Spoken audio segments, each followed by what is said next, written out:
আসসালামু আলাইকুম, আমার নাম শহীদুল ইসলাম খোকন। আমি দৈনিক মাতৃভূমির খবর পত্রিকার অনুসন্ধানী রিপোর্টার। কেমন আছেন?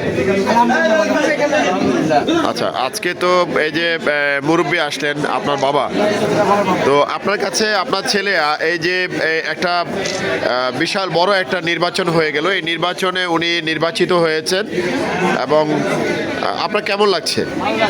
ভালো লাগছে। আপনি একজন বাবা হিসেবে, একজন অভিভাবক হিসেবে আপনার ছেলের প্রতি কোনো উপদেশ বা আদেশ আছে কিনা, যাতে একটু যদি বলেন।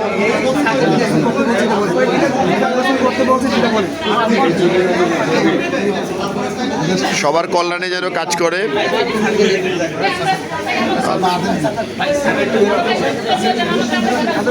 আছেন আপনারা, আজকের এই যে মহতী যে একটা অনুষ্ঠান হয়ে গেল, শপথ অনুষ্ঠান, তার মধ্যে আপনার ছেলে নির্বাচিত হয়েছেন, এই আনন্দটা আপনার কাছে কেমন লাগছে এবং ওনার প্রতি কোনো আদেশ উপদেশ আপনার আছে কিনা? উনি এই প্রতিষ্ঠানের কল্যাণে কি করবেন, বা আপনি একজন মুরব্বী হিসেবে ওনাকে যদি একটু বলতেন আমাদের উদ্দেশ্যে, সবার উদ্দেশ্যে।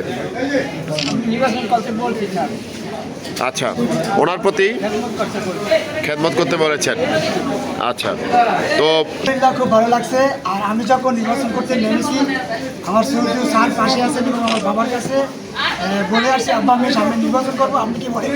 আব্বা বলছে না, আপনি নির্বাচন করো, তোমার যা কিছু করলেও তুমি তা করো।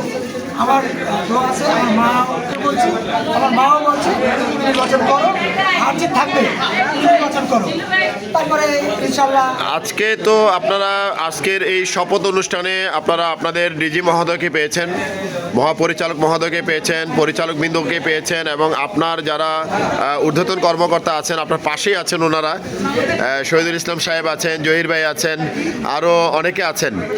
তো ওনাদেরকে কাছে পেয়ে আপনাদের কেমন লাগছে একটু যদি বলতেন।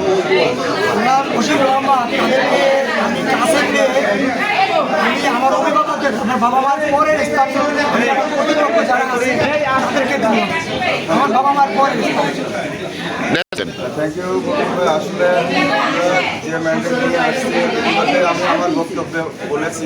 তারপরে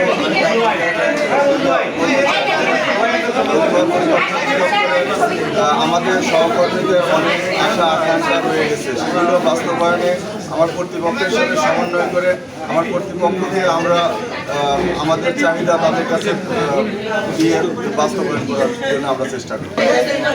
আলহামদুলিল্লাহ, আমাদের অভিভাবক সংগঠনের নেতৃত্বে যারা আমাদের সাথে আছেন, আমরা আসলে আজকের এই মহৎ অনুষ্ঠানে সবাইকে পেয়ে আদায় আপ্লুত হয়ে গেছি। পাশাপাশি আজকে আমরা আমাদের যে ন্যায্য দাবি, আমরা আশা করি আমাদের ন্যায্য দাবির জন্য স্যারদের কাছে কষ্ট করে যেতে হবে না, স্যাররাই আজকে সব কিছু চেষ্টা করেছে। আমরা খুব আশাবাদী, এবং আমি আমার সহকর্মীদের নিয়ে, স্যারদের নিয়ে খুব আশাবাদী। আমরা অচিরেই আমাদের অনেক সমস্যা ইনশাল্লাহ সমাধান করতে পারবো। জি, আজকে এই যে নির্বাচনে আপনারা শপথ গ্রহণ করলেন, এই শপথ অনুষ্ঠানে ভাই একটা মিনিট না, ওনারা কোনো কথা বলতে পারবেন না, ওনাদের কোনো বক্তব্য নেওয়া যাবে না, কারণ ওনারা যদি বক্তব্য দেন এটা কিন্তু পার্শিয়ারি হয়ে যাবে।